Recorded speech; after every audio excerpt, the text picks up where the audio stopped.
محمد کا اثر ختم نہ ہوگا، آواز محمد کا اثر ختم نہ ہوگا، تھک جائے گا سورج یہ سفر ختم نہ ہوگا۔ معصوم کے اور کوئی پہچان ہی نہیں سکتا کہ فاطمہ کون ہے،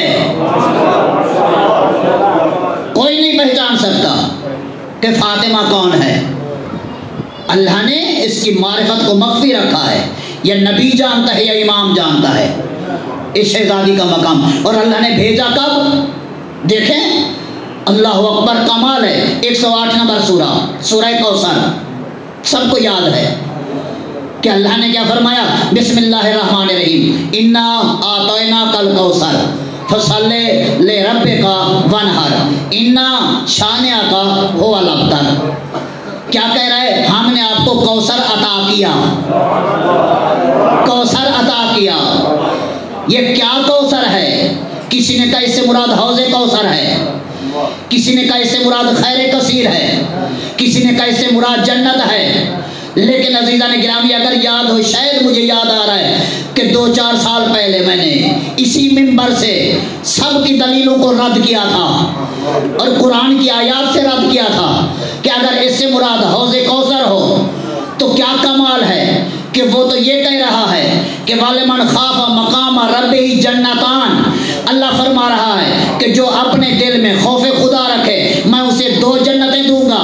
مومن کو تو 2 جنتیں دے دے، اپنے لاریب نبی کو، نبیوں کے سلطان کو 1 جنت دے کے کہ میں نے تجھے کوثر عطا کیا۔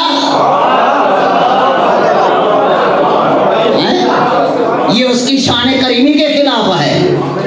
لہذا عزیزان گرامی پھر حوضر سے، اس کوثر سے مراد کیا ہے؟ کوثر سے مراد خالی حوض کوثر نہیں ہے، کوثر سے مراد خالی جنت نہیں ہے، تو پھر کوثر سے مراد ہے کیا؟ توجہ رہے۔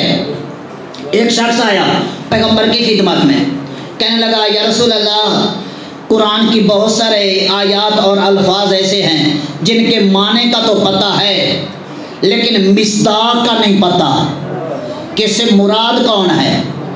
اتنے میں حسنین شہزادے سامنے گزرے، پیغمبر فرماتے انہیں پہچانتے ہو؟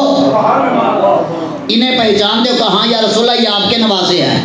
کہا بس کوثر کی جڑ کو پہچان۔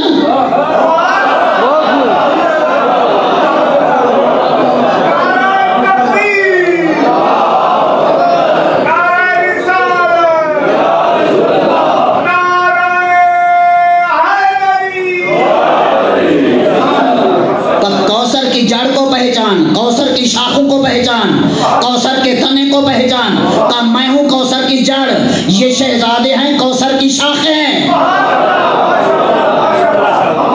اور یہی تو وجہ ہے عزیزان گرامی، بس بات آ گئی تو سنتے جائیں۔ جب شہزادہ حسن مجتبیٰ اس دنیا میں آیا، پیغمبر نے 3 دن مدینے میں چراغاں کرا دیا۔ لوگ ایک دوسرے سے کہنے لگے اس کا مطلب ہے رسول رسالت سے ہٹ کر اپنے نجی کام بھی انجام دیتا ہے۔ آپس میں یہ کہنے لگے رسالت سے ہٹ کر اپنے دل کی خواہش، اپنے نجی کام بھی انجام دیتا ہے۔ بات رسول تک پہنچ گئی، رسول نے فرمایا جمع کرو سب کو مسجد نبوی میں، آج میں قہم اعلان کرنے والا ہوں۔ توجہ رہے، سب کو جمع کرو، میں آج یہ قہم اعلان کرنے والا ہوں۔ سب جمع ہو گئے، پیغمبر گھر سے نکلے، منبر پہ آئے۔ جیسے منبر پہ رسول فرماتے سنو، یہ جو میں نے 3 دن چراغاں کیا ہے مدینے میں، یہ نواسے کی خوشی میں نہیں کیا، یہ سورہ کوثر کی پہلی تفسیر آئی ہے۔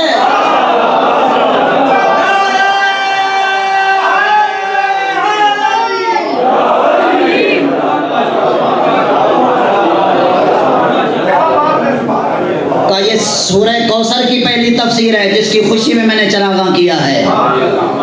لہذا یہی تو وجہ عزیزان گرامی، اس سورہ میں 3 آیاتیں ہیں، 10 الفاظ ہیں ٹوٹل اس سورہ کوثر میں۔ 108 نمبر سورہ، 3 آیاتیں اور 10 الفاظ۔ انہی 10 الفاظ میں 5 الفاظ ایسے ہیں جو دوبارہ پھر کبھی رپیٹ قرآن میں ہوئے ہی نہیں ہے۔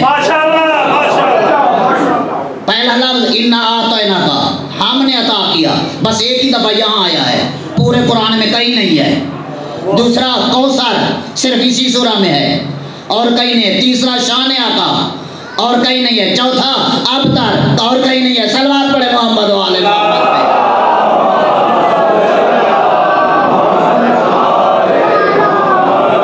وجہ کیا ہے؟ اس لیے کہ اس کی شان کے خلاف تھا کہ ایک دفعہ دے کے بار بار احسان جتلاتا رہے. ہم نے تجھے عطا کیا، ہم نے تجھے عطا کیا، ہم نے تجھے عطا کیا.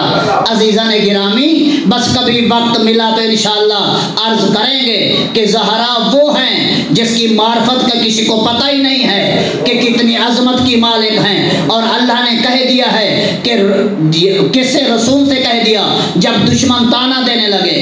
کیا تانا دے رہے تھے؟ یہی دے رہے تھے قاسم تھا بیٹا چلا گیا، عبداللہ تھا چلا گیا، کوئی نہیں بیٹا، نسل آگے نہیں بڑھے گی. اللہ نے پھر میرا حبیب مت گھبراؤ، انا اعطیناک الکوثر، ہم کوثر دے رہے ہیں، اس کوثر کے ذریعے نسل تیری آگے بڑھے گی. یہی وجہ جس نے تانا دیا تھا آس بن وائل، 12 بیٹے تھے اس کے. آس بن وائل 12 بیٹے تھے تانا دینے والے کے. کافر تھا، مشرک تھا. کس کو تانا دے رہے؟ محمد کو. کیا کہہ رہے؟ نسل نہیں ہے، یہ کب تک رہے گا؟ اس کی نسل تو آگے ہے نہیں. بیٹے تھے مر گئے، چلے گئے، لہذا اب کچھ باقی نہیں ہے. یہ سے جان چھوٹ جائے گی، تھوڑی دیر صبر کر لو. لیکن یہ مکر و مکر اللہ واللہ خیر الماکرین. مشرک اپنی تدبیریں کرتے ہیں، اللہ اپنا نظام چلاتا ہے.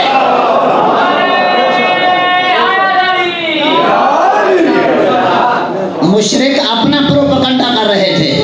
اللہ نے کہا کر لو جتنا کرتے ہو، کر لو جتنا کرتے ہو. اور اللہ نے ایسا نظام رکھا اور بتا دیا کہ یہی تو وجہ ہے عزیزان گرامی. 3 شعبان کو حسین دنیا میں آئے، 3 شعبان کو حسین دنیا میں آئے. ظہر کی نماز زہرا کی قضا نہیں ہے. 3 شعبان کو حسین دنیا میں آئے، ظہر کی نماز زہرا کی قضا نہیں. تمہیں کیا پتا فاطمہ کون ہے؟ 15 شعبان کو حسن آئے، 15 شعبان کا روزہ قضا نہیں ہے. یہی تو وجہ عزیزان گرامی. میرے بار میں آقا فرماتے ہیں کیا؟ فی ابنت رسول اللہ لی اسوۃ حسنہ. صلوات پڑھے محمد و آل محمد.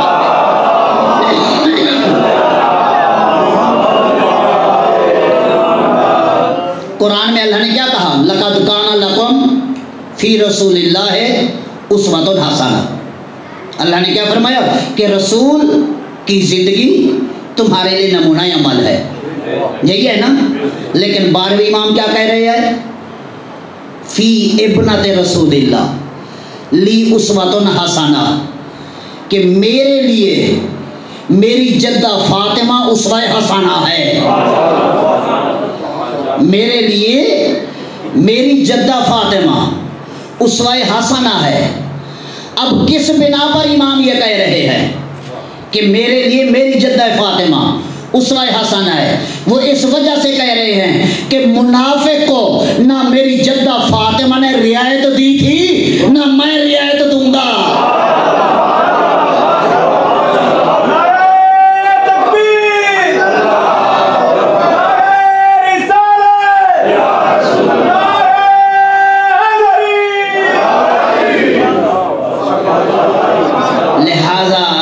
گرامی بس یہی وجہ ہے کہ دنیا کو کیا پتا اللہ نے آزمائش رکھی ہے.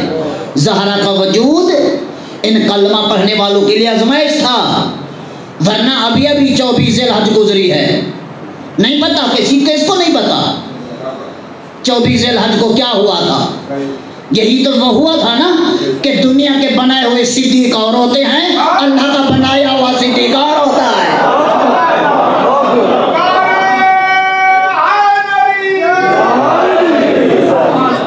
بتائیں گے دنیا والوں کو ہمارا کسی سے جھگڑا نہیں، کسی سے کوئی لڑائی نہیں. بس ہم یہی کہتے ہیں قرآن کھولو دیکھو قرآن کیا کہہ رہا ہے. بس جو قرآن کہے وہ کرو. ہم کل بھی تمہارے ساتھ تھے، ہم آج بھی تمہارے ساتھ ہیں، ٹھیک ہے. لہذا اگر تم حق پہ آ جاؤ، حق کو مان لو، قرآن جو کہے وہ کرو. قرآن جہاں سے روکے وہاں سے رک جاؤ. کون کہتے ہمارے ہیں حسین؟ سب کے ہیں حسین. شرط یہ ہے عمل قرآن پہ کرنا ہوگا. قرآن جو کہے وہی کرنا ہوگا۔ تو اللہ نے کیا فرمایا کہ حبیب ہم نے آپ کو کوثر عطا کیا۔ شہزادی کی بات آ گئی تو دو جملے سنتے جائیں۔ جب شہزادی کی ولادت ہوئی کنیز نے آ کے اطلاع دی پیغمبر کو، خانہ کعبہ کے پاس بیٹھے تھے، خطبہ دے رہے تھے، اصحاب بیٹھے ہوئے ہیں، کلمہ گو بیٹھے ہوئے ہیں، خطبہ دے رہے ہیں، اتنے میں کنیز نے آ کے کہا یا رسول اللہ مبارک ہو۔ اب رسول تو جانتے ہیں کس بات کی مبارک دے رہی ہے، لیکن سامنے والوں کو بتانے کے لیے کہا کائے کی مبارک؟ کہ آپ کے گھر میں بیٹی پیدا ہوئی ہے۔ رسول فرماتے ہیں ٹھیک الحمدللہ، لیکن کچھ چہرے ایسے تھے جو سیاہ ہو گئے، سیاہ ہو گئے۔ اب یہ قرآن بھی کہہ رہا ہے، دور ہی ایسا تھا، توجہ رہے، دور ہی ایسا تھا، اذا بشر احدهم بالانثى ظل وجهه مسودا وهو كظيم۔ وہ ایسا زمانہ تھا جب مشرک کو یہ اطلاع دی جاتی تیرے ہاں لڑکی پیدا ہوئی ہے، اس کا چہرہ سیاہ ہو جاتا۔ اب جب یہ سنا تو کچھ چہرے سیاہ ہو گئے۔ رسول فرماتے ہیں یہ تمہارے چہرے سیاہ کیوں ہو گئے؟ کلمہ پڑھنے والوں سے کہہ رہے ہیں، مشرک سے نہیں۔ کہتے ہیں یا رسول اللہ بھی کنیز نے اطلاع دی ہے آپ کے گھر میں بیٹی پیدا ہوئی ہے، چونکہ آپ ہمارے رسول ہیں، یہ آپ کے لیے رسوائی نہیں ہے، یہ ہمارے لیے رسوائی ہے۔ توجہ میری طرف رہے، کیا کہا؟ یہ ہمارے لیے رسوائی ہے چونکہ آپ ہمارے رسول ہیں، آپ کے گھر میں جو بیٹی پیدا ہوئی ہے۔ جب یہ کہا رسول فرماتے ہیں سنو یہ بیٹی نہیں۔ کیا کہا؟ سنو یہ بیٹی نہیں۔ اب وہ کہنے لگے یا رسول اللہ ابھی تو کنیز نے اطلاع دی ہے بیٹی پیدا ہوئی، اور آپ فرما رہے ہیں بیٹی نہیں۔ فرمایا میں جو کہہ رہا ہوں بیٹی نہیں، میں جو کہہ رہا ہوں بیٹی نہیں۔ کہنے لگے بیٹی نہیں تو کیا ہے؟ اب سنو رسول کا جواب، فرمایا ہاذہ ریحانۃ رزقھا اللہ علیہ لکئی اشمو، کا یہ جنت کا ایک پھول ہے۔